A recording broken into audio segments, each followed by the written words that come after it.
Before passing the bill that created the oversight board of the Memphis-Shelby County School Board, state Republicans passed yet another measure blocking the school district from using state funding to sue against it. The county mayor, though, has pledged local support for a lawsuit, but a vote last night cast doubt on that funding. As the takeover continues, as it continues to develop, we are joined now by MSCS School Board Chair Natalie McKinney and Michelle McKissick. Ladies, welcome back to 3 at 3. Glad to have you both here. How's everybody doing? Doing well. Yeah. Good. Seems like we never have enough to talk about these days. Well, let's weigh in, though. Yesterday, we heard County Mayor Lee Harris saying Shelby County plans to sue the state over the takeover attempt. Michelle, let's start with you. Should we align with what the mayor is saying, the Memphis-Shelby County School Board? I'm thrilled to see that our Shelby County mayor is aligning with the school district, because this is about something much bigger than the school district. This is about democracy. That's what we've been saying. And I think everyone should be concerned when the state comes in to take over a local school board. I think, where does it stop? Is it next to the county commission? Is it next to the city council? So these are things that we should be all concerned about as citizens. So Natalie McKinney, does this make sense? The county perhaps suing the state? Absolutely. I think if you're familiar with the bill itself, it calls into doubt and calls some question as to whether the state has overstepped its authority on telling the local county government what they can and cannot do about a budget. But do you think it will actually get any traction? You know, obviously, some county commissioners yesterday voted it down. I know not everybody participated in the vote, but do you think you can change the, thought process and eventual vote of those county commissioners? I think that we have to do all that we can as a school district to continue to fight the fight, because if you just automatically lay down and said, okay, this is okay, we can't say this is okay, because it's not.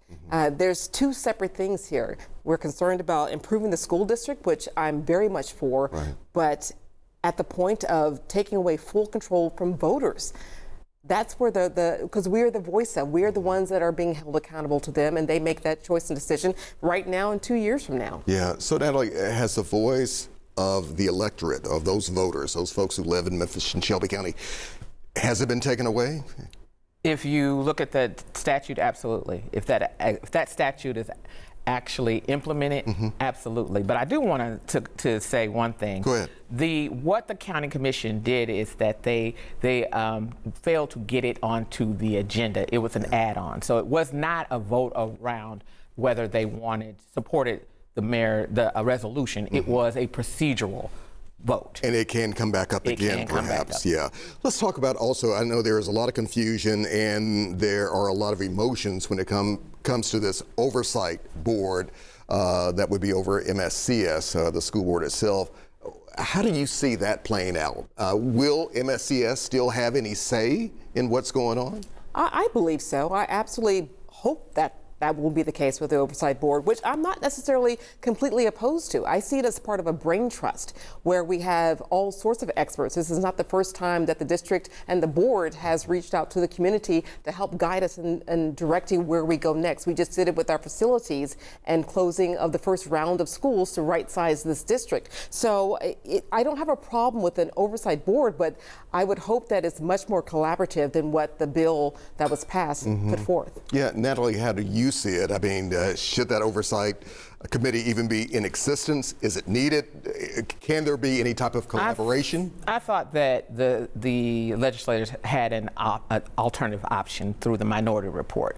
I think Senator Ramesh Akbari presented an alternative that would have been very clear that this was about advisory capacity, with the trigger that if we didn't make progress over a certain amount of years, then we would come in and do what they've done now, which is an all-out takeover.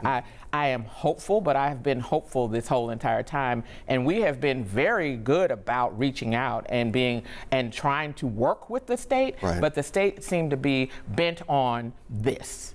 Have you heard, either one of you, any word of who will be likely appointed to this oversight board? Who do you hope will be appointed? What is needed there, if anything? I would hope that in addition to people being professionals, but also just truly have an understanding of what the district is having to work with. This is not about just the district not being able to teach children or help them learn.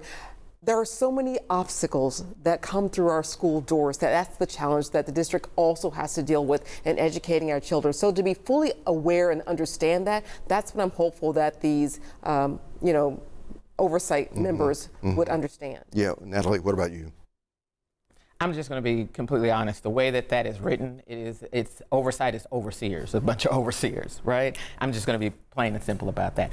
It essentially takes the authority from elected officials, duly elected officials, and subjugates it and says you can't make any decisions, even with the $50,000 threshold. That still has to be approved if they don't like it. So I'm concerned, one, about usurping the voters, and I'm concerned too about, is this really about collaboration, because we had alternatives. What do you want parents? What do you want students? There's obviously there's so many feelings right now, so much confusion about what comes next.